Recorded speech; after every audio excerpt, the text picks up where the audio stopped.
करते हैं। बहुत बहुत धन्यवाद कृष्ण भगवान, और हमारी गलतियों को माफ करें। तो भी हम कर रहे हैं श्रीमद् भागवतम, भागवत पुराण या महापुराण या भागवत कथा।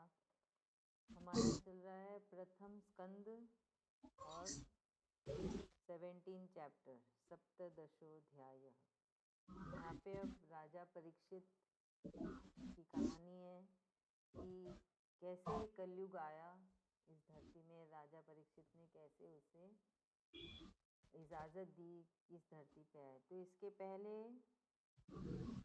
राजा परीक्षित घूमते घूमते पहुँचे थे सरस्वती नदी के पास, जहाँ पे उन्होंने देखा कि एक बैल और एक गाय आपस में बात कर रही है ना। तो अभी हम आगे देखते हैं क्या है। अभी आप पढ़िएगा। हाँ दीदी। अथ सप्तदशोऽध्यायः। महाराज परीक्षित द्वारा कलयुग का दमन। सूत जी कहते हैं, सनेक जी, वहां पहुंचकर राजा परीक्षित ने देखा कि एक राज वेशधारी शूद्र हाथ में डंडा लिए हुए है और गाय बैल के एक जोड़ों को इस तरह पीटता जा रहा है जैसे उनका कोई स्वामी हो ना हो। वह कमल तंतु के समान श्वेत रंग का बैल एक पैर से खड़ा कांप रहा था तथा शूद्र की ताड़ना से पीड़ित हो और भयभीत होकर मूत्र त्याग कर रहा था।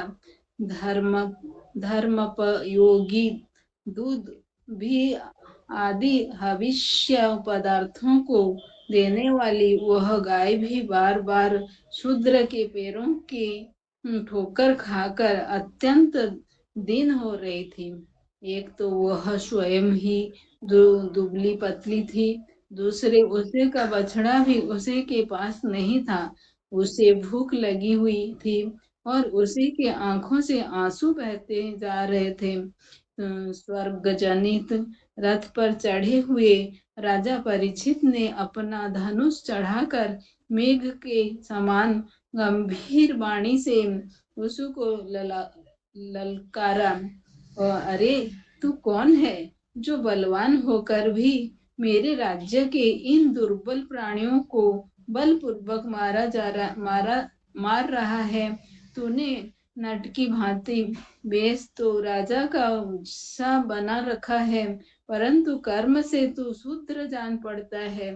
हमारे दादा अर्जुन के साथ भगवान श्री कृष्ण के परम धाम पधार जाने पर इस प्रकार निर्जन स्थानों में निरपराधों पर प्रहार करने वाला तू अपराधी है, अतः वध के योग्य है। उन्होंने धर्म से पूछा, कमल नाल के समान आपका श्वेत वर्ण है, 3 पैर न होने पर भी आप एक ही पैर से चलते फिरते हैं। यह देखकर मुझे बड़ा कष्ट हो रहा है। बतलाइए, आप क्या बेल के रूप में कोई देवता है? अभी यह भूमंडल पूर्ववंशी नरपतियों के बाहुबल से सुरक्षित है। इसी में आपके सिवा और किसी भी प्राणी के आंखों से शोक के आंसू बहते मैंने नहीं देखे। अभी हम यहाँ से करते हैं। तो यहाँ पे अभी सूत जी बोल रहे हैं कि राजा परीक्षित घूमते घूमते पहुंचे सरस्वती नदी के पास, और वहाँ पे उन्होंने जाकर देखा कि एक राजा है ना, मतलब एक शूद्र राजा के वेश में था। एक राजा नहीं था वो, पहचान गए कि कोई शूद्र है जो राजा का वेश धारण किया हुआ है, और इसके हाथ में एक डंडा है और एक गाय और बैल को बहुत जोर से मार रहा है, जैसे कि वो उनका स्वामी नहीं है। मतलब वो बैल और गाय उसकी नहीं है, तभी वो इतने जोर जोर से मारा। अगर किसी की बैल और गाय हो तो वो नहीं मारेंगे ना उसको, क्यों मारेंगे। तो यहाँ पे गाय कौन है? पृथ्वी देवी है, और बैल जो है धर्मराज है, धर्म देवता। है ना। तो वो उनको बड़े ही क्रूरता से मार रहा था। और वो राजा परीक्षित को कैसे दिख रहे हैं बैल, कमल तंतु के समान। कमल तंतु कौन है? कृष्ण ना, कृष्ण भगवान या विष्णु भगवान, वो कमल नयन, कमल चरण, है ना, वही ऐसे कहलाते हैं। तो वो बैल भी उनके समान था और श्वेत रंग मतलब सफ़ेद रंग के थे और एक ही पैर में खड़े थे और कांप रहे थे, क्योंकि उनको वो राजा बड़े ही क्रूरता से मार रहा था और वो बड़े ही भयभीत हो रहे थे। जो इतनी मार पड़ रही थी तो डर लग रहा था, और उस इतना डर लग रहा था कि उनका मूत्र बार बार निकलते जा रहा था। तो ऐसा राजा परीक्षित ने देखा। फिर उन्होंने देखा, ये तो बैल को ऐसे देखा। फिर गौ जो गाय थी उनको देखा कि जो गाय जो है ना धर्मों से पूरे धर्म से जो दूध देती है, घी देती है ना, और बहुत सारे पवित्र पदार्थों को देने वाली, वो बड़ी ही दुखी थी, बहुत ज़्यादा दुखी थी, है ना। और बोलते हैं कि पहले ही वो इतनी दुबली पतली थी, फिर उनके साथ उनका बछड़ा भी नहीं था, और उसके ऊपर वो जो राजा के भेष में था शूद्र, वो उनको बहुत बुरी तरीके से मार रहा था और उनके आंखों से आंसू निकल रहे थे। इतनी पीड़ा में थी कि उनके आंखों से आंसू बहते ही जा रहे थे।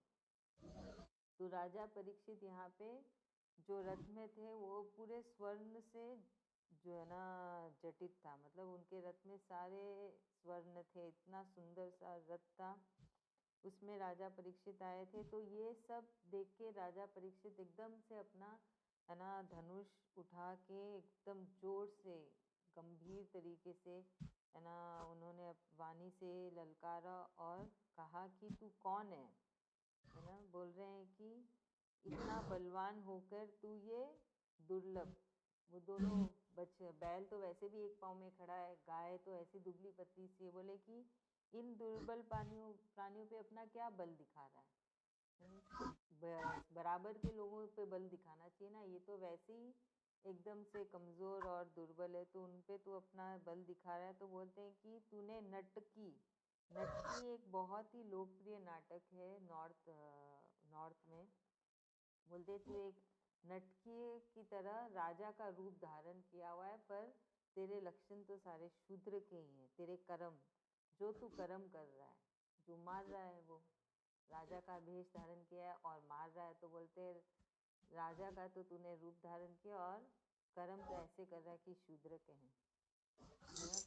तो बोलते कि तो ये बोलते मैं राजा तो नहीं लग रहा है तू।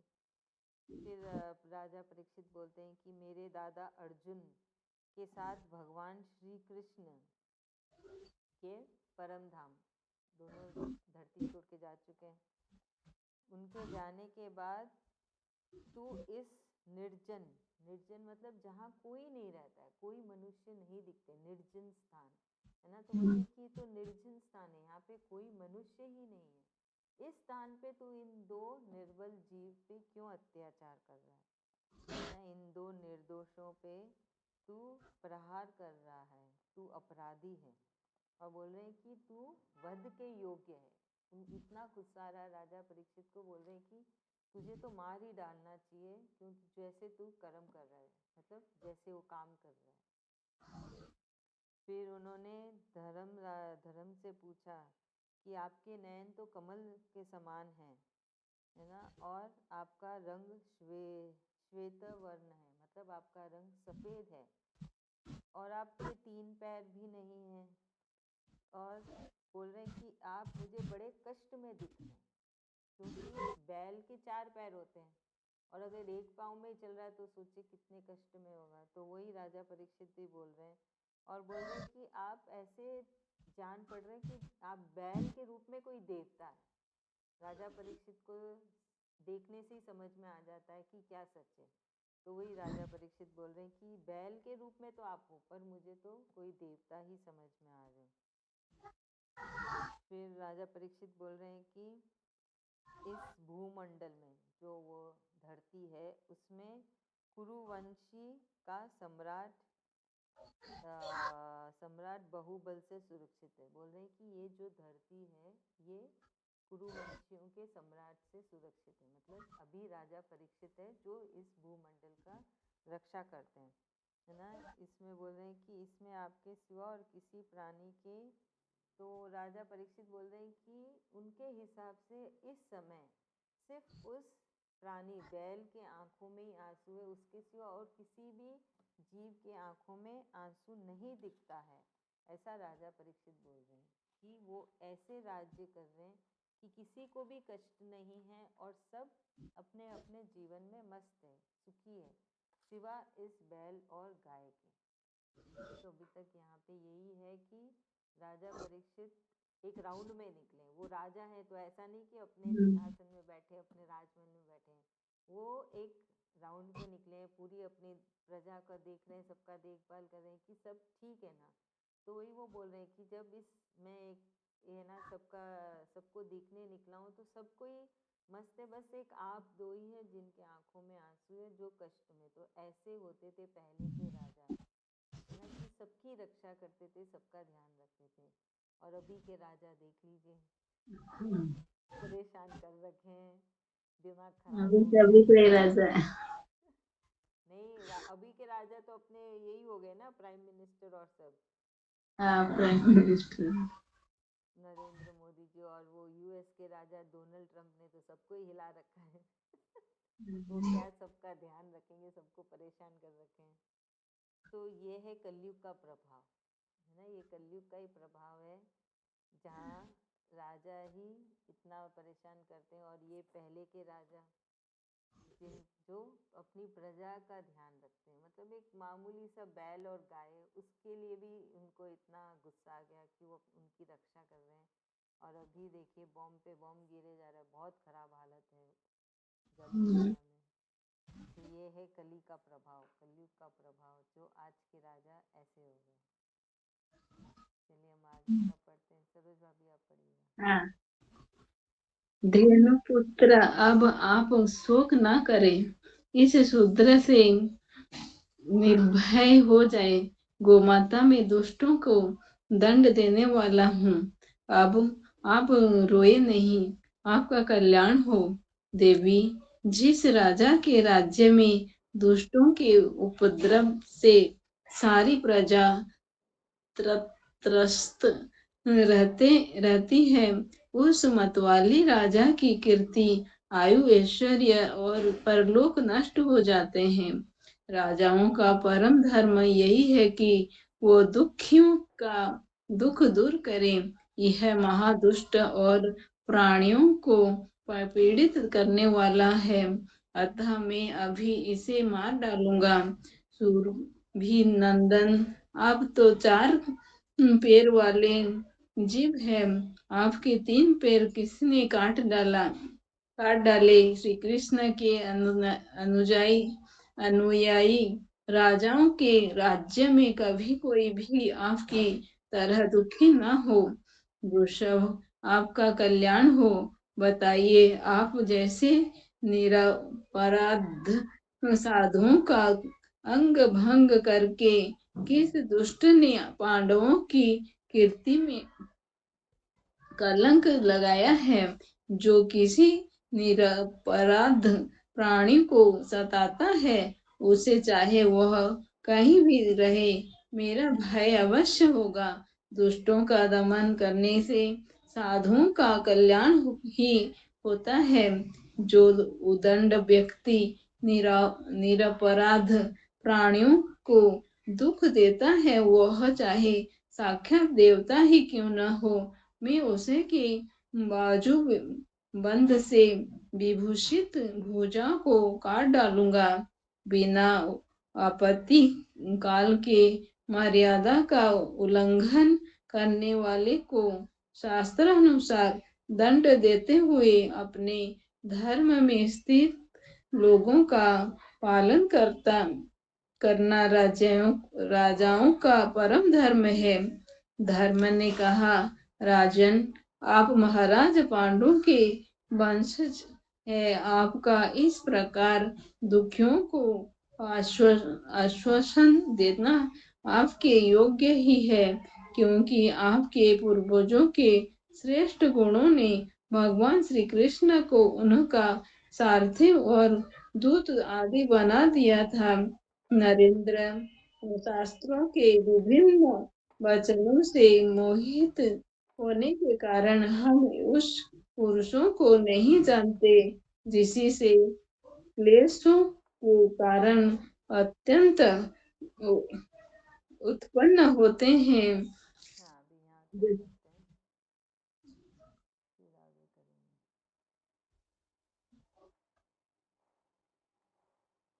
तो अभी यहाँ पे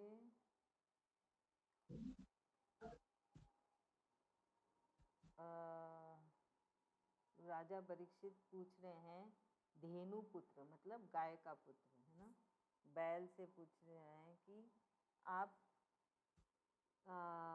उनको है ना आश्वासन दे रहे हैं, दिलासा दे रहे हैं कि अब मैं आ गया हूँ, अभी आपको डरने की ज़रूरत नहीं है, आपको है ना शोक करने की ज़रूरत नहीं है ना। बोल रहे हैं कि अब इस शूद्र से आप ना डरें। बोलते हैं कि मैं दुष्टों को दंड देने वाला ही राजा हूँ। और वो गौ माता को भी बोल रहे हैं कि अब आप रोए नहीं, है ना, अब आपका कल्याण ही होगा। तो देखिए, हम देखते हैं कि बार बार है ना राजा परीक्षित कृष्ण भगवान को याद करते रहते हैं। बोलते हैं कि कृष्ण भगवान की इस धरती में, है ना, जो कृष्ण भगवान के नियमों का पालन करते हुए हम राजा लोग हैं, जो कृष्ण भगवान ने नियम तय कर दिए हम उसी का पालन करते हैं। तो हम देखते हैं कि हर बात में राजा परीक्षित कृष्ण भगवान को याद कर रहे थे ना। तो वैसे ही हमें भी कोशिश करनी थी कि हम भी हर बात में कोशिश करते रहना है कि कृष्ण भगवान को याद करते रहें ना। फिर राजा परीक्षित बोल रहे हैं, देवी, राजाओं के राज्य दुष्ट से वो बोल रहे हैं कि ऐसे राजा जो है ना अपनी प्रजा को दुख देते हैं, है ना, उपद्रव से दंगा और सारी प्रजा त्रस्त रहती है, दुखी रहती है, तो ऐसे राजा की कीर्ति, आयु, ऐश्वर्य और इस जन्म के बाद जो परलोक है वो भी नष्ट हो जाता है। तो बोलते हैं कि ये शरीर वो भी खराब और शरीर खत्म होने के बाद वो भी समय खराब। तो बोलते हैं कि ऐसे जो जो राजा अपनी प्रजा का ध्यान नहीं रखता है, तो यहाँ तो सोचिए मनुष्य ही नहीं है, ये तो क्या है, जीव है, जानवर है, उनको दुखी देख के राजा परीक्षित इतने परेशान हो रहे हैं। और अभी समय कैसा आ गया कि मनुष्य इतना परेशान है, फिर भी आज के राजाओं को पता नहीं क्या हो गया है। वो है कली का प्रभाव। फिर वो आगे राजा परीक्षित बोल रहे हैं कि राजाओं का परम धर्म है कि दुखियों का दुख दूर करना, है ना, और महादुष्ट और पीड़ित करने वाले जीवों का नाश करना। तो वो इसलिए राजा परीक्षित को इतना गुस्सा रहा, बोल रहे कि मैं इस राजा को मार डालूंगा जो राजा का भेष धारण करके आया है। फिर वो बोल रहे हैं कि बैल को बोल रहे हैं, सुरभि नंदन, आपके ये जो 3 पाँव हैं इसको किसने काटा, है ना। बोल रहे हैं कि श्री कृष्ण के अनुयायी, देखिए फिर से याद करें, श्री कृष्ण के अनुयायी मतलब कृष्ण भगवान जी ने जो नियम बना दिए उसी नियमों का पालन करते हुए ये अभी राजा हैं, है ना। राजा परीक्षित बोल रहे हैं कि श्री कृष्ण के अनुयायी राजाओं के राज्य में कोई भी आपकी तरह दुखी ना हो, है ना। तो वो ऐसा बता रहे हैं अपने आप को कि वो सिर्फ कृष्ण भगवान जी की बात ही, उनके ना बताए हुए राह में ही चल रहे हैं। फिर वो अभी बैल से बात कर रहे हैं, वृषभ, वृषभ मतलब बैल, है ना। बोल रहे हैं कि आपका भी कल्याण हो, बताइए कि आपके ना आपका जो ऐसी दशा है वो किसने किया है। तो बोल रहे हैं कि पांडवों की ऐसी, आपकी ऐसी दशा की वजह से पांडवों के नाम पे कलंक लग जाएगा ना। तो सोचिए, सिर्फ वो जानवर के दुख में ऐसी ऐसी बातें बोल रहे राजा परीक्षित।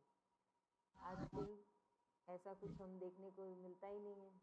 जानवर छोड़िए, मनुष्य भी परेशान हो तो कोई फर्क नहीं पड़ता, और जानवर तो ऐसे ही इतने परेशान हैं, इतना अत्याचार होता है। तो ऐसा था पहले का काल, कलयुग से पहले का समय। और विचार, ऐसी भावनाएं है ना एक राजा की। तो आजकल के जो सारे मिनिस्टर है उनको है ना भागवतम पढ़नी चाहिए। पढ़ते भी है वो लोग। तो थोड़ा तो असर होएगा। नरेंद्र मोदी तो पढ़ता ही है, हाँ, रोज गीता पढ़ते हैं बोलते हैं। सारे सारे मिनिस्टर को, एमएलए और हाँ सबको, सारे को। ताकि वो हमारे पे टैक्स थूकना बंद करे। हर तरफ से टैक्स डालते हैं और ले जाके फिर क्या करते पता नहीं। फिर यहाँ पे आगे राजा परीक्षित बोल रहे हैं कि जो भी है ना निरपराध मतलब बेकसूर प्राणियों पे अत्याचार करते हैं है ना, उसे उसे है ना राजा परीक्षित का भय होता है, क्योंकि उन्हें मालूम है कि राजा परीक्षित आके उनको दंड देंगे। तो राजा परीक्षित बता रहे हैं कि मैं ऐसे राजा हूँ, मैं अब आ गया हूँ आपकी आपकी रक्षा करने के लिए, तो आप मत डरिए, अब सब ठीक हो जाएगा। है ना, बोल रहे हैं कि मैं सबका कल्याण करने वाला हूँ, साधुओं को कल्याण करता हूँ, और जो उद्दंड व्यक्ति मतलब निडर व्यक्ति, जो निरापराध प्राणी मतलब जो बेकसूर प्राणी होते हैं, डरे हुए प्राणी होते हैं, उनको दुख देते हैं, तो फिर उनको राजा परीक्षित दंड देते हैं, उनको सजा देते हैं। तो अब राजा परीक्षित बोल रहे हैं कि आप जो वेश में हैं, बैल जो वेश में है, बोलते कि आप बैल नहीं दिखते मुझे, आप कोई देवता से जान पड़ रहे हैं, है ना। बोल रहे कि क्यों हो ना हो आप साक्षात कोई देवता ही हैं, है ना। तो फिर बोल रहे हैं कि जो आपके ऐसी दशा की है, मैं उनकी भुजाओं को काट डालूंगा, क्योंकि किसी हाथ नहीं तो उस बैल के तीनों पांव काटे हैं। तो बोल रहे हैं कि मैं उनकी सारी भुजाओं को काट डालूंगा जिसने आपकी ऐसी दशा की है। तो फिर वो बोल रहे हैं कि मैं ऐसा राजा हूँ जो धर्म का पालन करता हूँ और अपनी प्रजा का ध्यान देता हूँ। तो ये है, फिर आगे इतनी सारी बातें सुन के, राजा परीक्षित की सारी बातें सुन के धर्मराज को बड़ा आश्वासन हुआ। फिर धर्मराज, धर्म देवता जो बैल के रूप में है, वो कहते हैं कि राजन, कि आप पांडवों के वंश के हो, तभी आप ऐसी सब बातें कर रहे हैं, है ना। तो बोल रहे हैं कि आपके पूर्वज के गुण आप में भी आए हैं। ऐसा होता है ना, हम भी बोलते हैं किसी से मिलते हैं तो हाँ तुम्हारे में, तुम्हारे बड़ों का गुण है, तुम्हारी दादी का, नानी का, मम्मी का, बुआ का, चाची का, है ना, कुछ अच्छे गुण होते तो हम भी बोल देते हैं किसी को कि हाँ तुम में उसके अच्छे गुण हैं। तो वैसे ही धर्म देवी बोल रहे हैं कि आप में, आप पांडवों के वंश के हो, तभी आप ऐसे आश्वासन दे रहे हो दुखियों को, है ना, और आप देने योग्य भी हो। तो वो बोल रहे हैं कि पूर्वजों के गुण और भगवान श्री कृष्ण के गुण आप में दिखते हैं। बोले कि आपके पूर्वजों के ऐसे ही गुण थे, तभी कृष्ण भगवान उनके सारथी बने। बोले आपके पूर्वजों में इतना अच्छे अच्छे गुण थे, उन गुणों को देख के कृष्ण भगवान जी उनके सारथी बने और उनके दूत भी बन गए थे, ऐसे गुणों के वजह से ही। फिर वो बोल रहे हैं कि शास्त्रों के विभिन्न,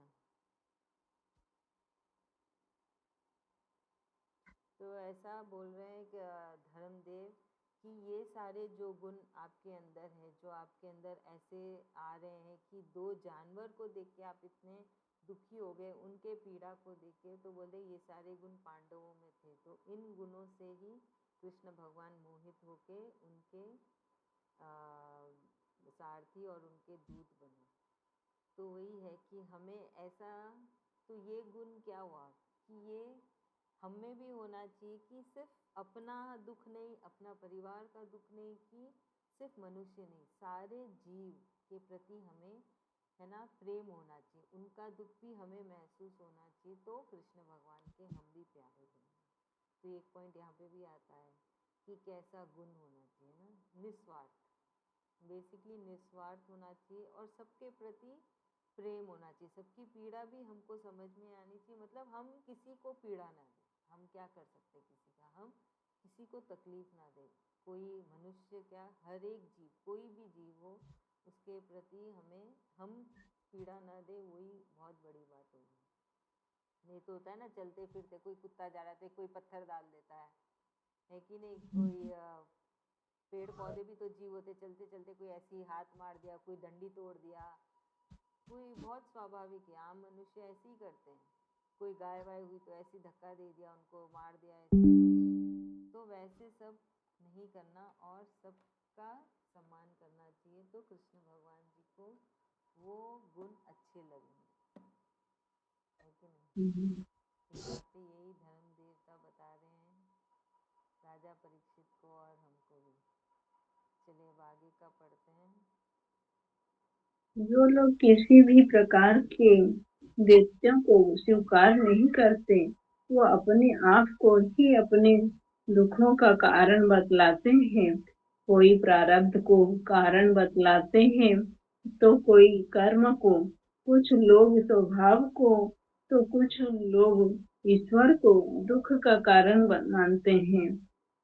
किन्हीं किन्हीं का ऐसा भी निश्चय है कि दुख का कारण न तो तर्क के द्वारा जाना जा सकता है और न वाणी के द्वारा बतलाया जा सकता है।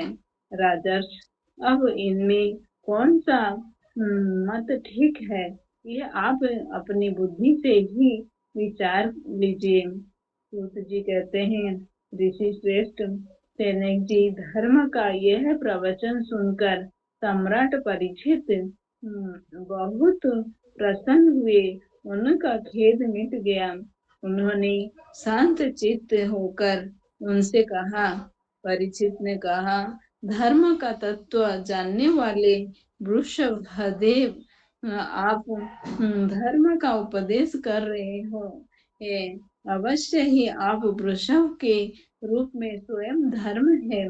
अपने अपने को दुख देने वाला का नाम इसीलिए नहीं बताया है कि अधर्म करने वालों को जो नरकादि प्राप्त होते हैं, वो ही चुगली करने वाले को भी मिलते हैं। अथवा यही सिद्धांत निश्चित है कि प्राणियों के मन और वाणी से परमेश्वर की माया के स्वरूप का निरूपण नहीं किया जा सकता। धर्मदेव, सत्य युग में आपके 4 चरण थे, तप, पवित्रता, दया और सत्य। इस समय अधर्म के अंश, गर्भ, आसक्ति और मद से 3 चरण नष्ट हो चुके हैं। अब आपका चौथा चरण केवल सत्य ही बच रहा है। उसी के बल पर आप जी रहे हैं।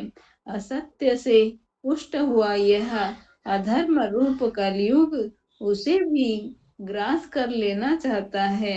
ये गो माता साक्षात पृथ्वी है।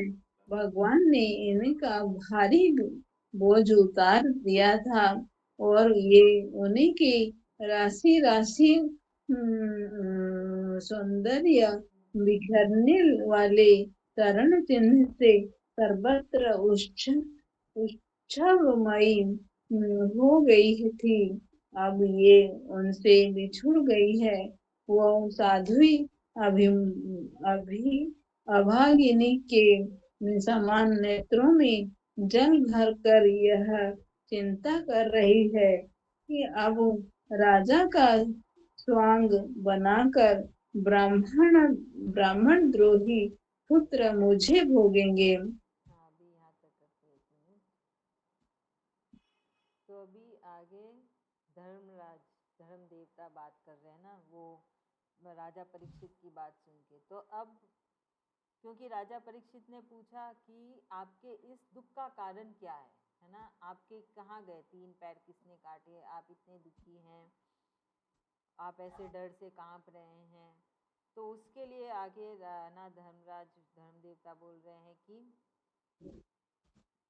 क्या क्या कारण हो सकते हैं किसी के दुख के। तो बोल रहे हैं कि जो देवताओं को नहीं स्वीकारते हैं वो दुखी हो सकते हैं, और फिर वो अपने आप को ही दुख का कारण बताते हैं।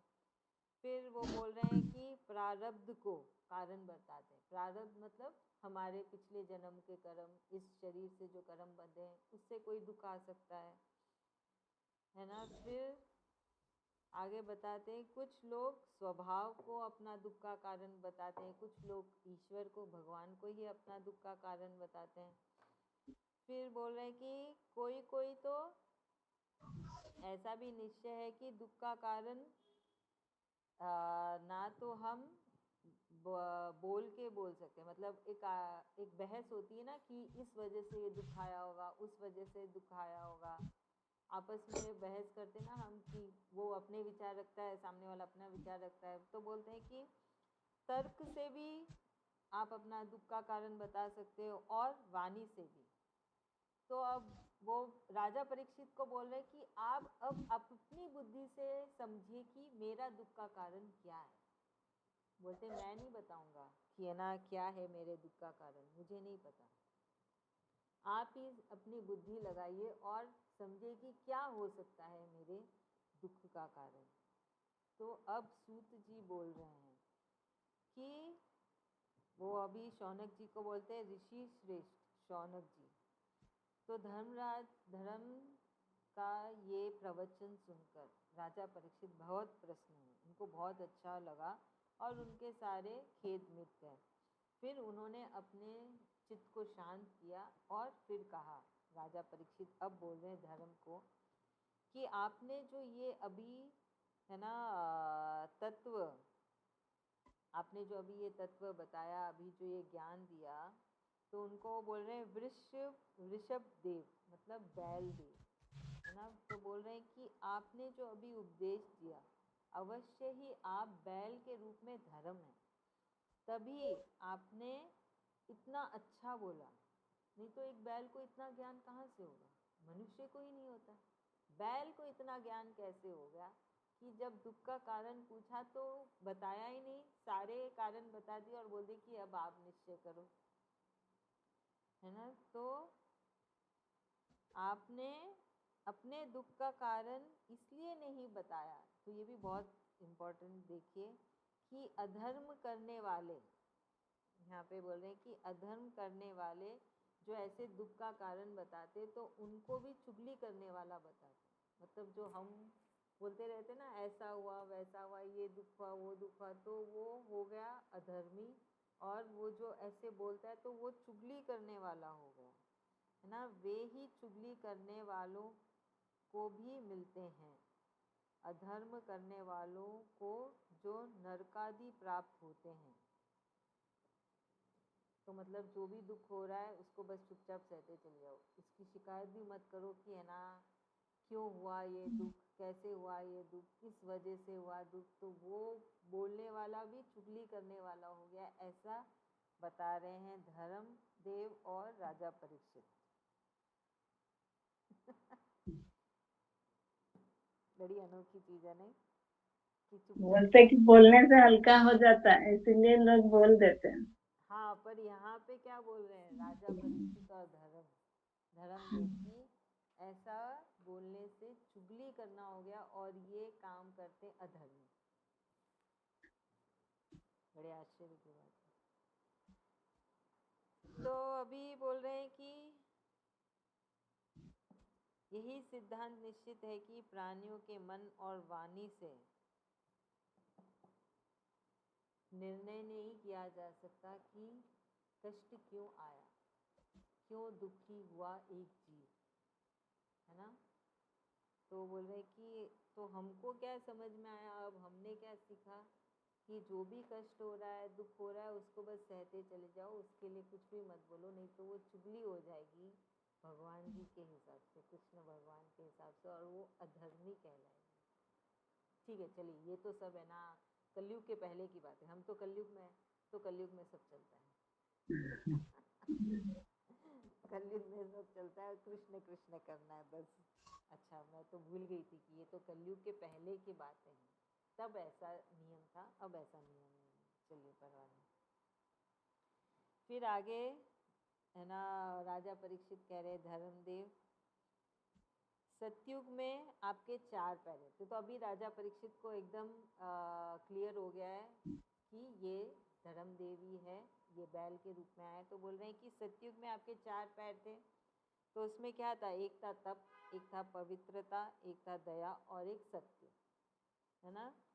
पर अब इस समय में धर्म के अंश जो है गर्व, आसक्ति और मद से ये तीनों चरण नष्ट हो गए। तो अभी क्या बचा है, सिर्फ सत्य। सिर्फ सत्य के जो सत्य है वो एक पैर बचा है, जिसके बल से धर्म देव चल रहे हैं और जीवित हैं। तो बोले उसी के बल पर आप जी रहे हो, सिर्फ एक सत्य के बल पर जी रहे हो। बाकी क्या नष्ट हो गए, तप नष्ट हो गया, पवित्रता नष्ट हो गई और दया नष्ट हो गई। मतलब इस समय में ये तीनों गुण जो खत्म हो गए धरती पे, सिर्फ एक सत्य रह गया है धरती के ऊपर, जो धर्म देव के साथ है। तो ये चारों गुण धर्म देव के हैं, है ना। तो तप, पवित्रता, दया और सत्य और धर्म, ये सारे एक साथ हैं। तो उसके बल पर आप जी रहे हैं। असत्य से पुष्ट हुआ अधर्म रूप कलयुग उसे भी ग्रास करना चाहता है। कलयुग चाहता है ये सत्य भी खत्म हो जाए। कलयुग तो असत्य से भरा हुआ है, तो वो अपनी पूरी कोशिश कर रहा था, इसलिए वो धर्म को मारे जा रहा था, जो कि एक बेल रूप में, कि जो सत्य बचा है तेरे पास, इसको भी मैं खत्म कर देता हूँ। पर कलयुग वो कर नहीं पाया। इतने में ही राजा परीक्षित आ गए और धर्मदेव को बचा लिए, है ना। तो अब राजा परीक्षित को सारी बातें समझ में आ रही है, एकदम क्लियर क्लियर, साफ साफ। वो पहचान भी गए कि वो कलयुग है और ये ऐसा काम कर रहा है ना। तो अब गौ माता से पूछ रहे हैं, बोल रहे हैं कि आप तो साक्षात पृथ्वी हो, जो आप गौ माता का रूप धारण करके रखे हो, है ना। बोल रहे हैं कि कृष्ण भगवान आए थे धरती पे, आपका भार उतार दिया था उन्होंने, और वो भार उतरने पे पृथ्वी बड़ी ही सुंदर हो गई थी, राशि राशि एकदम सुंदर होके नाच रही थी। तो पृथ्वी कैसे सुंदर हुई, पृथ्वी हम जाते ना हिल स्टेशन और चले जाए, कितनी सुंदर होती है जगह, इतने सुंदर सुंदर दृश्य देखने को मिलते हैं। समुंदर इतना सुंदर लगता है, नदी इतनी सुंदर लगती है, कोई कोई धरती इतनी सुंदर दिखती है कि नहीं। तो वैसे ऐसे सुंदर हो गई थी पृथ्वी जब कृष्ण भगवान ने उनका भार उठा दिया था। पर अब जब कृष्ण भगवान चले गए, जब पृथ्वी इनसे बिछड़ गई, तब उनके नेत्रों में आंसू आ गए, जल भर आए। और अब पृथ्वी को मालूम है कि इस पे अब शूद्र राज करेंगे, है ना। शूद्र जो ब्राह्मणों को हर लेंगे और राजाओं का भेष धारण करके अब इस धरती पे वो नाचेंगे, इस पृथ्वी पे नाचेंगे। और उसी शोक से पृथ्वी दुखी होई जा रही है, एकदम पतली हो गई है ना। कलयुग आ गए हैं, उन पे राज कर रहे हैं, उन पे अत्याचार कर ही रहे हैं। तो ये राजा परीक्षित ने सब कुछ साफ साफ देख लिया। चलो, श्री कृष्ण सुधा भाभी, आप पढ़ेंगे आगे। आप म्यूट हो, आप म्यूट हो, म्यूट हो, कुछ नहीं सुन रहा है। बोलो मोबाइल से पढ़ूंगी, किताब से तो कौन सा है पता नहीं चलेगा। हाँ हाँ, मैं शेयर करती हूँ स्क्रीन, आप हाँ। पढ़िए। एक मिनट, कहाँ गया, हाँ, नहीं नहीं, एक परीक्षित ने मिनट, कहा, एक मिनट, एक मिनट, एक मिनट।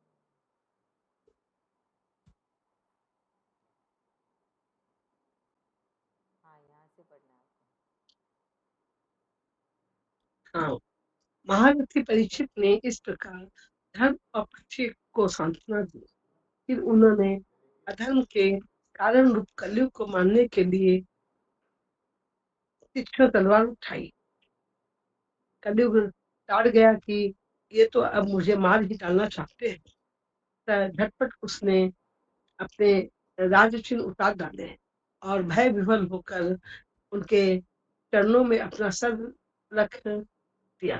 परीक्षित बड़े यशस्वी दीनवत्स और शरणागत रक्षक थे। उन्होंने जब कलयुग को अपने पैरों पर पड़े देखा तो कृपा करके उसको मारा नहीं, अपितु हंसते हुए से उससे कहा।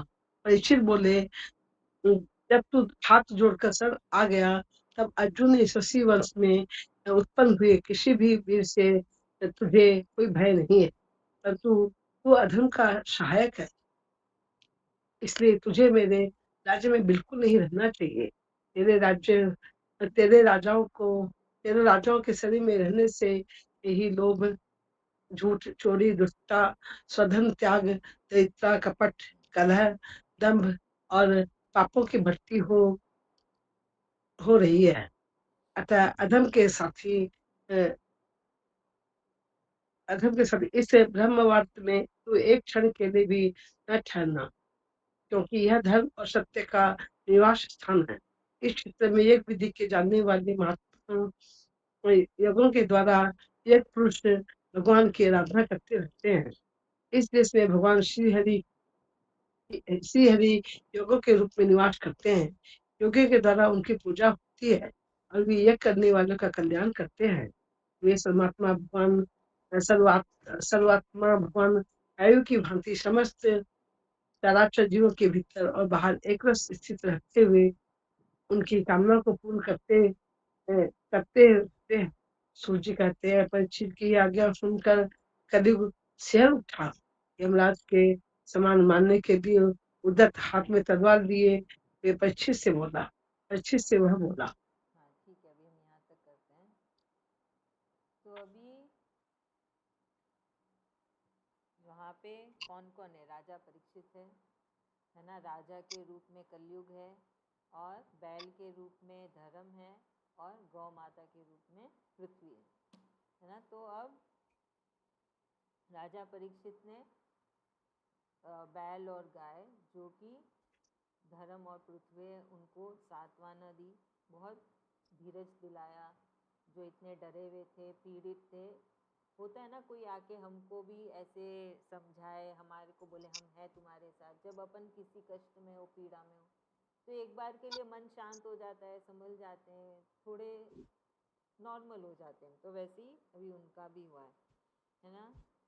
तो अभी राजा परीक्षित एकदम तलवार लेके खड़े थे कलयुग का वध करने के लिए, है ना। तो अब कलयुग ऐसे राजा परीक्षित को इतने क्रोध में देख के वो ताड़ गए, मतलब वो डर गए, और उनको लगा कि ये तो अब मुझे मार ही डालेंगे। तो कलयुग ने क्या किया, फटाफट अपना जो राजा का रूप था उसको निकाल दिया अपने अंदर से, वो राजा का रूप हटा दिया। कलयुग तो ऐसे ही था, पाखंडी, वो कैसे भी अपना रूप बदल सकते थे। तो कलयुग ने अपना राजा वाला रूप बदल डाला और अपने है ना कलयुग के रूप में आ गए, है ना। और फिर वो एकदम से डर के राजा परीक्षित के पैरों में गिर पड़े। तो अब राजा परीक्षित बड़े दयालु थे, वो कभी भी किसी का है ना अच्छे गुण ही देखते थे, बुरे गुण नहीं देखते थे। राजा परीक्षित ऐसे थे, है ना, कभी भी किसी की बुराई नहीं देखते, सिर्फ अच्छाई को ही देखते थे राजा परीक्षित।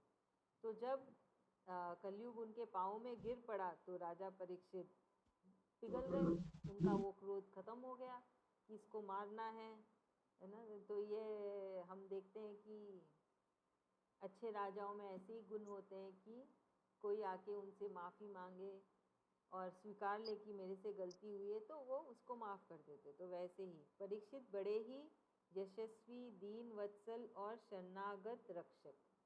तो कलयुग तो उनके शरण में ही चला गया, तो वो शरणागत रक्षक है ही। दीन वत्सल है, बड़े ही दीन है, दयालु है वो।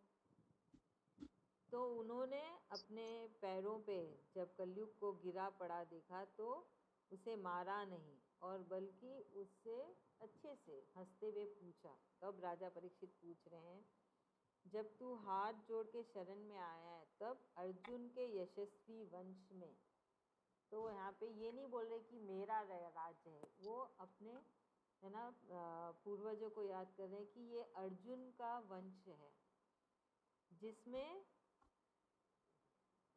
अब तुझे यहाँ पे किसी से भी डरने की ज़रूरत नहीं है, क्योंकि तूने अपनी गलती स्वीकार ली और तू मेरे पैरों पे आके माफ़ी मांग रहा है। तो बोल रहे कि अब इस अर्जुन के वंश में तुझे किसी से भी डरने की ज़रूरत नहीं, पर तू अधर्म का सहायक है, मतलब तू अधर्म का ही साथी है ना।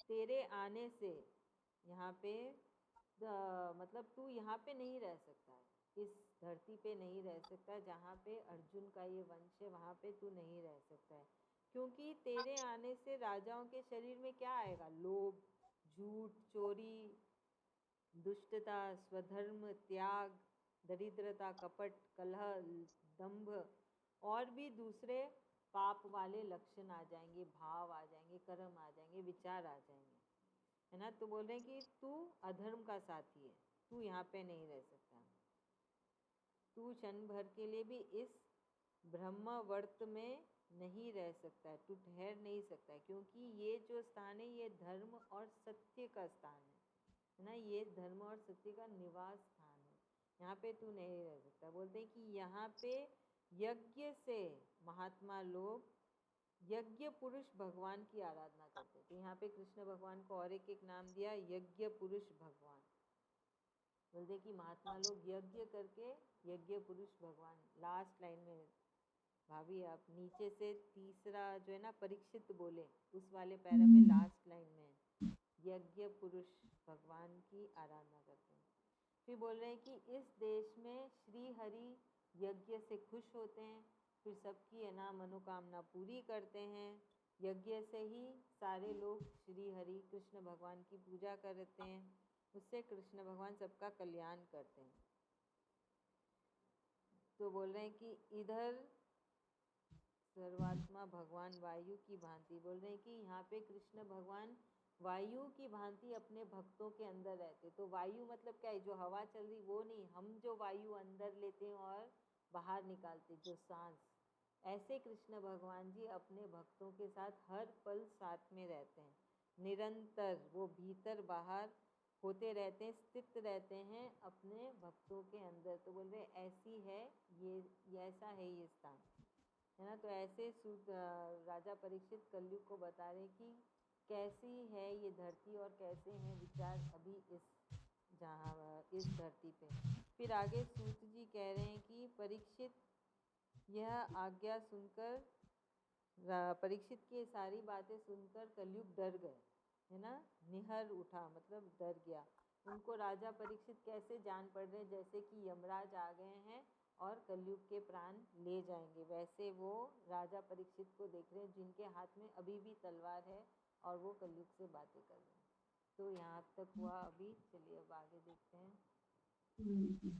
तो देखिए अब राजा परीक्षित ने दया कर दी तब कलयुग आ गया। अगर राजा परीक्षित दया नहीं करते और कलयुग को मार देते तो कलयुग नहीं आता, पर होनी तो वही है जो कृष्ण भगवान जी चाहेंगे। कलयुग को आना ही था, तभी तो राजा परीक्षित पिघल गए। कलयुग को मारने के लिए चले थे, फिर उनके विचार बदल गए कलयुग का माफी मांगने से और वो कलयुग को बचा लिए। चलिए अभी सुधा भाभी आप ही पढ़ेंगे। कली ने कहा, सार्वभौम आपकी आज्ञा से यहाँ जहाँ कहीं भी मैं रहने का विचार करता हूँ वही देखता हूँ कि आप धनुष बाण चढ़ाए खड़े हैं। धार्मिक शिरोमणि मणि, आप मुझे यह स्थान बतलाइए जहाँ मैं आपकी आज्ञा का पालन करता हुआ स्थिर होकर रह सकूं। सूर्य जी कहते हैं, कलयुग की प्रार्थना स्वीकार करके राजा परीक्षित ने उसे 4 स्थान दिए, युद्ध, मद्यपान, स्त्री संग और हिंसा। इन स्थानों में क्रमशः असत्य, मद, आसक्ति और विद्यता, ये 4 प्रकार के अधर्म निवास करते हैं। उसने और भी स्थान मांगे, तब समर्थ परीक्षित ने उसे रहने के लिए एक स्थान सुवर्ण धन दिया। इस प्रकार कलयुग के 5 स्थान हो गए, झूठ, मद, काम, बैर और रजोगुण। परीक्षित के दिए हुए इन्हीं 5 स्थानों में अधर्म का मूल कारण कली उनकी आज्ञा का पालन करता हुआ निवास करने लगा। इसलिए आत्मकल्याणकामी पुरुष को इन 5 स्थानों का सेवन कभी भी नहीं करना चाहिए। धार्मिक राजा, प्रजा वर्ग के लौकिक नेता और धर्मोपदेश गुरुओं को तो बड़ी ही साधन से इनका त्याग करना चाहिए।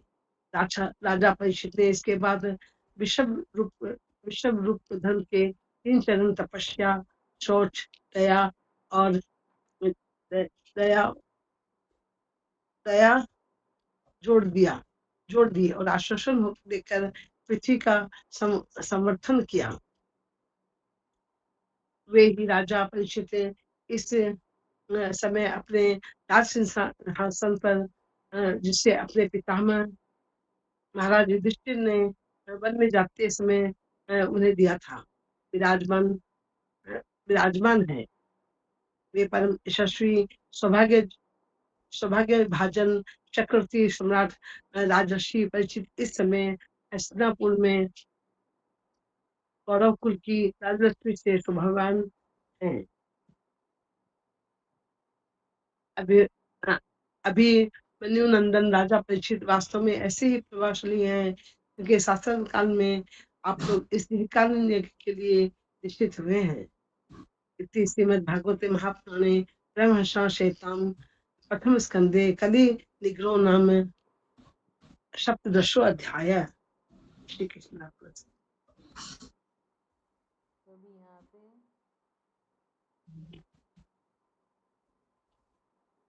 आगे देखते हैं कि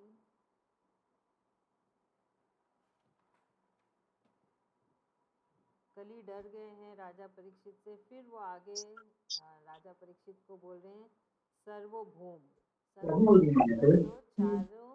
जो चारों लोग के है ना राजा, उसमें जो कि है भूमि, विश्व, देश, है ना, वो सब के राजा।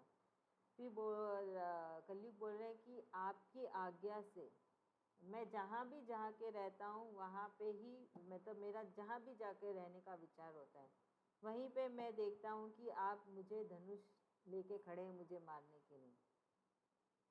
तो फिर वो बोल रहे हैं कि धार्मिक शिरोमणि, तो राजा परीक्षित को और एक नाम से पुकार रहे, धार्मिक शिरोमणि, आप ही बतलाइए कि मैं कहाँ पे रह सकता हूँ। आपके आज्ञा से और आपकी आज्ञा का पालन करते हुए मैं उस स्थान पे निवास करूँगा। फिर आगे सूत जी बोल रहे हैं कि कलयुग की प्रार्थना को स्वीकार करके राजा परीक्षित ने उसे 4 स्थान दिए। कौन से स्थान? द्यूत मतलब जुआ, फिर मदपान पीना, स्त्री संग और फिर हिंसा। बोलते कि इस 4 स्थान में तुम जाके रह लो। इन स्थानों में क्रमश असत्य, मद और आसक्ति और निर्दयता है। तो ये 4 प्रकार के अधर्म निवास में तुम अपना शासन करो। तो अभी हम क्या सीखते हैं कि हमें इन सब से दूर रहना चाहिए, इन 4 स्थान से दूर रहना चाहिए, जो कि है जुआ खेलना, शराब पीना, हिंसा करना। तो हिंसा ऐसा नहीं कि सिर्फ वो बंदूक और तलवार से होती है, जो हम किसी भी प्रकार का हिंसा हो सकता है ना, हम जो किसी पे डांटते चिल्लाते हैं, बेवजह का क्लेश करते हैं, वो भी हिंसा ही है। तो वहाँ पे कली का स्थान है, कलयुग का स्थान है। फिर स्त्री संग आप सब समझ सकते हो, मतलब वो गर्लफ्रेंड बॉयफ्रेंड का चक्कर जो होता है। तो इन सब जगह पे इन सब से हमें दूर रहना चाहिए। तो फिर अब कलयुग इनसे भी संतुष्ट नहीं थे। कलयुग ने कहा कि और भी स्थान बता दीजिए जहाँ पे मैं रह सकता हूँ। तो फिर राजा परीक्षित ने सोच विचार करके कहा कि आप धन में रहिए, स्वर्ण, आप धन में भी रहिए। तो फिर अब कलयुग के पास 5 स्थान हो गए। तो उसमें क्या हुआ? झूठ, मद, काम, वैर और रजोगुण। तो इन सब में कलयुग का स्थान है, कलयुग का वास है। तो राजा परीक्षित के दिए हुए 5 स्थानों पे अधर्म का मूल कारण हो गया और कलयुग जाके वहाँ पे वास करने लग गए उनकी आज्ञा से, वरना कलयुग को ये 5 स्थान मिल गए। इसलिए आत्म कल्याण कामी पुरुष जो चाहते हैं कि कृष्ण भगवान मिले, है ना, भागवत प्राप्ति हो, कृष्ण प्राप्ति हो, इन 5 स्थानों से दूर रहने की कोशिश करते रहना चाहिए। धर्मोपेष्टा। तो इसमें कौन कौन आते हैं? प्रजा वर्ग के लौकिक नेता, आजकल के नेता लोग, फिर धर्मोपदेष्टा गुरु, और जो कृष्ण प्राप्ति लोग हैं उनको इन सब 5 स्थानों से दूर रहना चाहिए। तो अब सूत जी बोल रहे हैं कि राजा परीक्षित इसके बाद वृषभरूप धर्म के तीनों चरण तपस्या, शौच और दया जोड़ दिए, और मतलब धर्म देवता के ये जो 3 पाँव नहीं थे, इन तीनों पाँव को जोड़ दिया, उनको एकदम ठीक कर दिया। पृथ्वी को भी है ना भार से मुक्त कर दिया, उनको भी आश्वासन देके सबको अपने अपने जगह पे भेज दिया राजा परीक्षित। तो इस समय राजा परीक्षित राज सिंहासन पर बैठे हैं। जो राज सिंहासन किसने दिया? उनके पितामह महाराज युधिष्ठिर ने वन जाने से पहले दिया था। वहाँ पे विराजमान है राजा परीक्षित, है ना। वे परम यशस्वी, सौभाग्य भाजन, चक्रवर्ती सम्राट राजर्षि परीक्षित हस्तिनापुर के कौरव कुल को राज्य लक्ष्मी से शोभायमान करके अपने सिंहासन में बैठे हैं, है ना। जहाँ पे अभिमन्यु नंदन, तो राजा परीक्षित कौन है? अभिमन्यु के पुत्र हैं, और अर्जुन जो उनके दादा है, और युधिष्ठिर जो है वो उनके पितामह है, परदादा। तो देखिए यहाँ पे सबका है ना जिक्र किया है सूत जी ने कि ऐसे शोभायमान, मतलब इतना उनकी क्या बोलते हैं, इतनी तारीफ करते हुए सूत जी ने कहा है कि राजा परीक्षित शासन कर रहे हैं आप, है ना, और बोल रहे हैं कि इस शासन में आप लोग दीर्घकालीन यज्ञ के लिए दीक्षित हुए हैं। मतलब ये जो शौनक जी है उनको ये दीर्घकालीन यज्ञ का फल प्राप्त होगा, है ना, दीर्घकालीन का फल का प्राप्त होगा, ऐसा सूत जी शौनक जी को बोल रहे। तो इससे हुआ खत्म ये 17वां अध्याय। तो ऐसे हुआ कलयुग का आगमन, एंट्री हुई कलयुग की इस धरती पे। तो पहले तो सिर्फ 5 स्थान पे ही थे, तो अब तो कलयुग हर जगह पे ही है ना। शुरुआत कलयुग की हुई इन 5 स्थानों से। तो देखिए ऐसे थे राजा परीक्षित, इतने दयालु, इतने क्रोध में होके भी जब कलयुग ने उनसे माफ़ी मांगी तो माफ़ कर दिया, और कलयुग को धरती पे आने को दे दिया। वैसा तो सिर्फ कृष्ण भगवान की मर्जी से हुआ है। चलिए अब वो चलते हैं आगे, श्लोकास, है ना, 17वां अध्याय का श्लोका सारा 10-10 करके सब कोई पढ़ेंगे।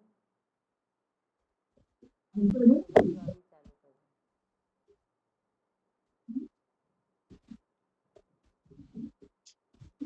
हाँ जी पढ़ेंगे। मैं शेयर किया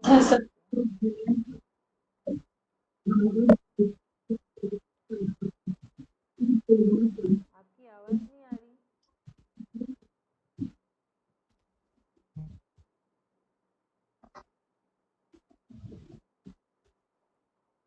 मैं बोलूँ क्या? किताब ले आई मैं। नहीं हाँ सुना। आ जाएगा। हाँ अभी आई। हाँ अभी आ रही। तत्रगो विषूनं राजानं यममानमनं समनवत् दण्डहस्तं च दुष्कलं तद्दूषेऽनुपलक्षणं देशं निर्गुणालाघवलं नेहं तमेव बिभ्यतं वेपमानं पदेकेन सीदन्तं शूद्रताडितं गं च धर्मदुधं दीनं भ्रूभृशं शूद्रपदाहतं बीभत्सं साश्रुवदनं क्षामं यवशमिच्छतिं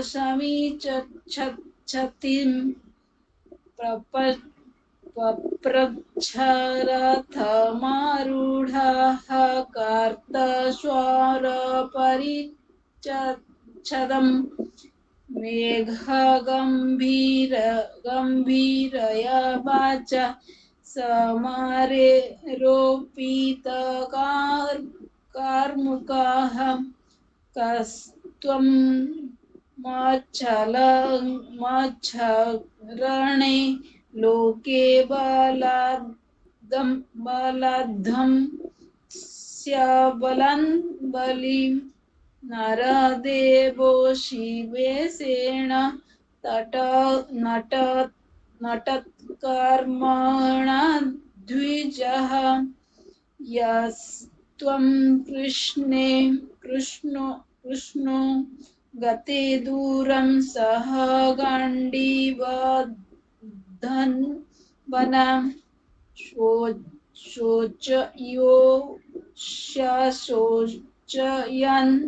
रहसि प्रहरन् वधमर्हसि त्वं वा मृणालब्धबलः पादैर्नर्युर्नः पदाचरन् वृषरूपेण किं कश्चित् देवो नः परिखेदयन् न जातु पौरवेन् द्रोणं दोर्दण्डपरिरम्भिते भूतलेऽनुपतन् नित्यस्मिन् विना ते प्राणिनं शुचः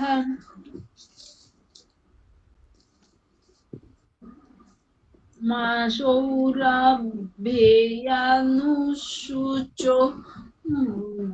व्ययेतु ते कुशलाद्भयम् मारोदीरम्ब भद्रं ते खलानं मयि शास्तरि यस्य राष्ट्रे प्रजाः सर्वा त्रस्यन्ते साधुभिः तस्य मतस्य नश्यन्ति कीर्तिरायुर्भगो गतिः एतराजं परो धर्मै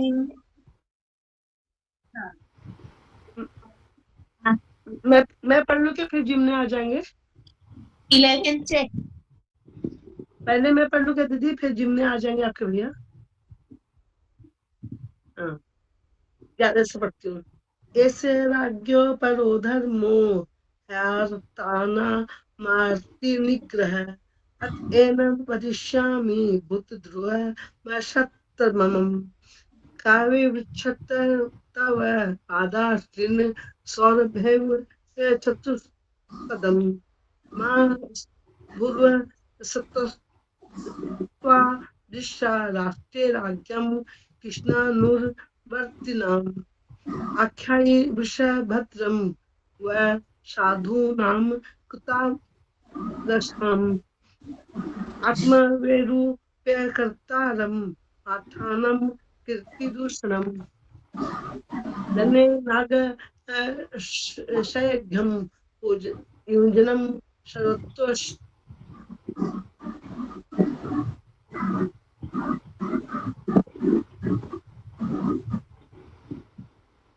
कर्तव्यं साधूनामेव शक्रु निरकुशः आहर्ताश्मि भुजं साक्षात् मर्त्यशापि सांगदम् राजो हि परमो धर्म स्वधर्म स्थानुपालनम् शास्त्रोन्यान यथा शास्त्र मना प्रदुत पथानिह धर्मवाच एतद्य पाण्डवे यानम् युक्त मार्ता भयं वचः येषां गुणे गए कृष्णो दौत्य यादव भगवान कृतः न वयं क्लेश बीजानि यतः स्युः पुरुषर्षभः पुरुषं पुरुषं तं विजानीमो वाक्य भेद विमोहिता केचिद्विकल्पवशना आहुरात्मानमात्मनः देवमन्ये परे कर्म स्वभाव परे तवुमम् अप्रप्त कर्यात् निर्देशादिति केशपि निश्चयः अनानुरूपं राजर्षे विमृश स्वमनीपया श्रुतवाच एवं धर्मे पदतिश शामरांग द्विजशतमम् स्तम एवं धर्मे प्रवदतिश शामरांग द्विजशतम् समाहितेन मनसा विषेद प्रचष्टतम राजोवाच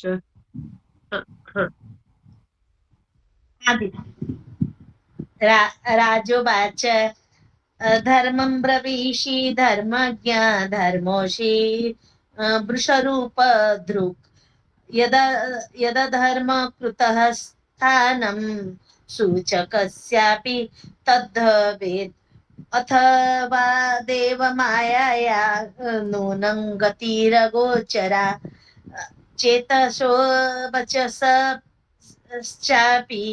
भूतानामिति निश्चयः तपः शौचं दया सत्यमिति पादाः कृते कृताः अधर्मास्त्रयो भग्नाः स्मयसङ्गमदैस्तव इदानीं धर्मपादस्ते सत्यं निर्वर्तयेद्यतः जिघृक्षत्य धर्मो इयमनृतेनोधीतः कलिः इयं च भगवता न्यासितोरुभरा सती श्रीमद्धिस्त त्यपदन्यासैः सर्वतः कृतकौतुका शौचत्यश्रुकला साध्वी दुर्भगे भोजिताधुना अब्रहण्या नृपव्याजाः शूद्रा भोक्ष्यन्ति मामिति इति धर्मं महिं चैव सान्त्वयित्वा महारथः निशातमाददे खड्गं कलये धर्महेतवे तं जिघांसुमभिप्रेत्य विहाय नृपलाञ्छनम् तत्पादमूलं शिरसा समगाद भवविह्वलः पतितं पादयोर्वीक्ष्य कृपया दीनवत्सलः शरण्यो नावधीच्छ लोक्य आह चेदः हसन्निव राजोवाच न ते गुडाकेश यशोधराणां बद्धाञ्जलिर्वे भयमस्ति किञ्चित् न वर्तितव्यं भवता कथञ्चन क्षेत्रे मदीये त्वमधर्मबन्धु त्वं वर्तमानं नरेदेवदेः श्वनु प्रभृतो यमधर्मपूगः लोभनृतं चर्म चोर्यमनार्यमयो ज्येष्ठा च माया कलहश्च दम्भः न वर्तितव्यं तदधर्मबन्धो धर्मेण सत्येन च वर्तितव्ये ब्रह्मा वर्ते यत्र यजन्ति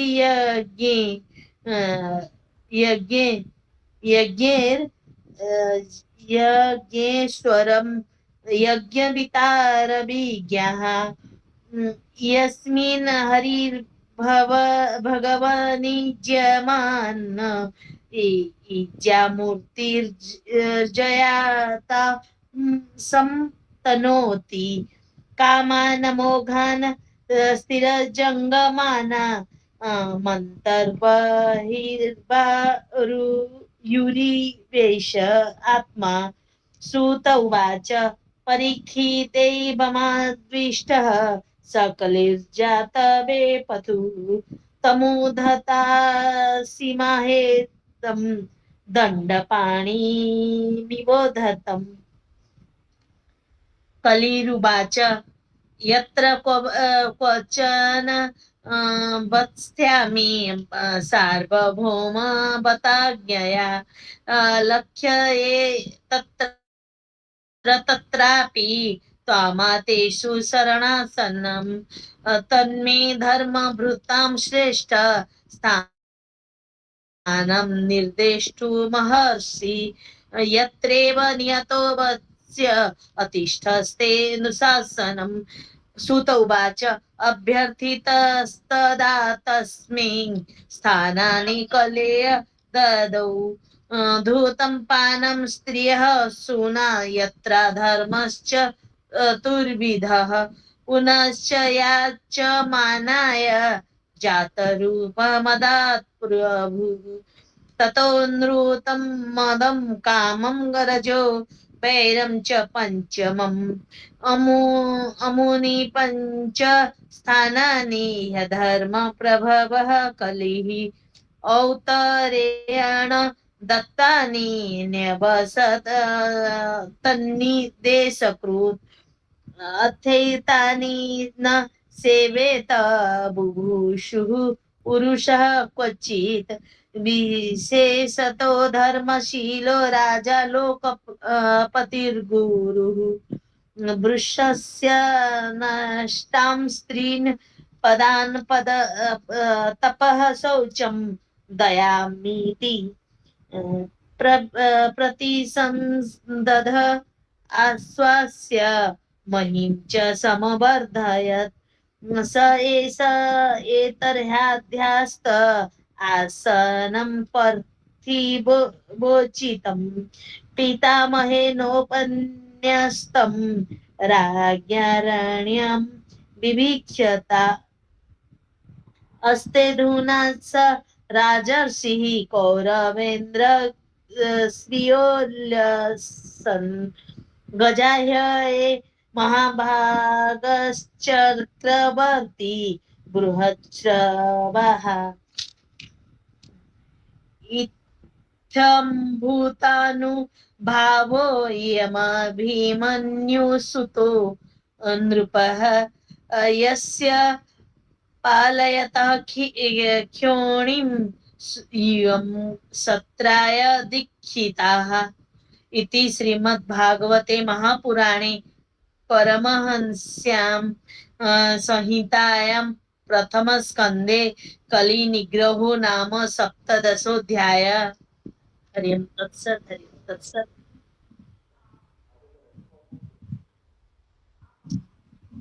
धन्यवाद कृष्ण भगवान जी का, धन्यवाद आप सबका। तो हमने कर लिया 17वां अध्याय। तो अब देखते हैं कब नेक्स्ट कृष्ण भगवान जी इजाजत देते हैं कि हम अगली क्लास करें। इस बार को तो बस मेरे को दर्द आ गया था, नहीं तो क्लास हो ही जाती थी। दीदी कैसे है अभी आपके? मैंने मतलब वो नहीं करवाया लेजर का, वेट कर रहे हम लोग कि निकल जाए, खुद से निकलने का नाम नहीं ले। हो जाएगा, थोड़ा टाइम हो जाएगा। तो डॉक्टर लोग डरा रहे ना कि किडनी फूल गई है, काम ओहो। नहीं करेगी बराबर। ओहो। सच बोल रहे झूठ बोल रहे तो कृष्ण भगवान देखिए देखते हैं जो कृष्ण भगवान की इच्छा होगी हो जाएगा। हाँ हो जाएगा। हाँ वही उम्मीद से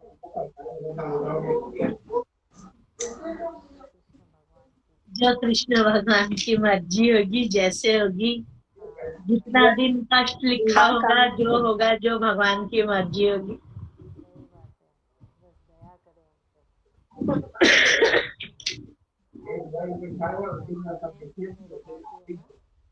हाँ डालूंगी क्योंकि पता नहीं रहता ना कब क्या होता है। हाँ जो युद्ध हो रहा है, देख देख के ऐसे ही लगता है मतलब जब टीवी में देखते हैं कैसे, मतलब घर मकान के जैसे पहले रामायण और महाभारत वगैरह में देखे थे ना, वो तीर जाता था उसमें से एक चक्र के जैसे होता था, उसमें आग का गोला निकलता था।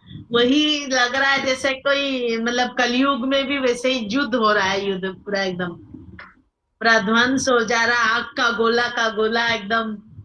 बाप रे, कब कहाँ पे क्या होगा कुछ बोल नहीं सकते। वो ट्रम्प तो लग रहा है कल ही बन के आया है।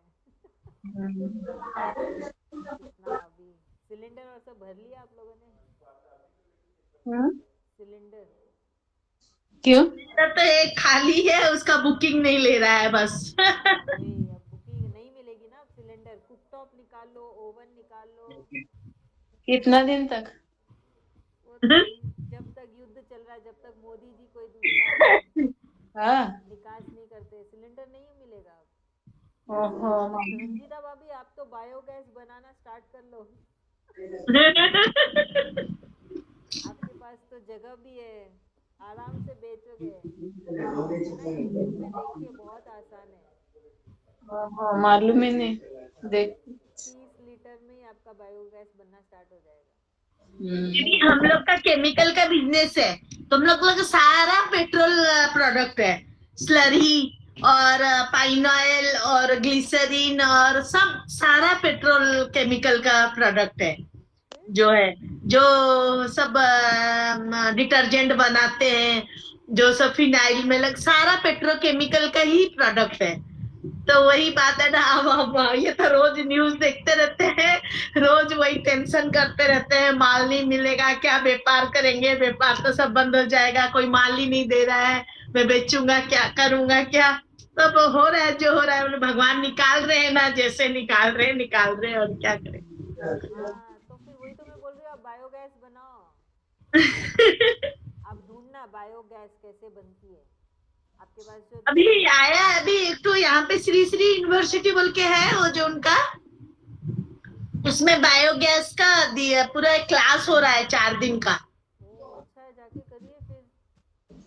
पूरा मतलब गौशाला वगैरह में आप इंडस्ट्री डाल सकते हो, और गवर्नमेंट भी आपको बहुत हेल्प करेगा उसके लिए। बात है, अब तो गवर्नमेंट उधर ही भागेगा, बायोगैस में ही जाएगा, सबको बोलेगा 15 दिन में बन जाती है, ज्यादा नहीं। और आपके पास तो है भी 15, मेरे को जितना मालूम है 15 दिन में बायोगैस, क्योंकि मैं डब्बों में डालती हूँ ना, उसी में गैस होती है, जब खोलते ना ऐसे भग करके निकलता है, तो वो बायोगैस है।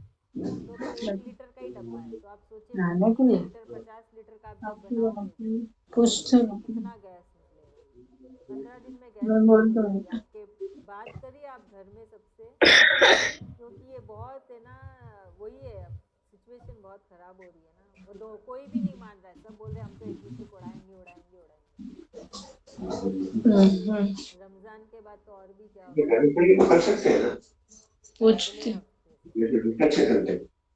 सोचिए, आप लोग विचार करिए, बहुत अच्छा है ये बायोगैस का।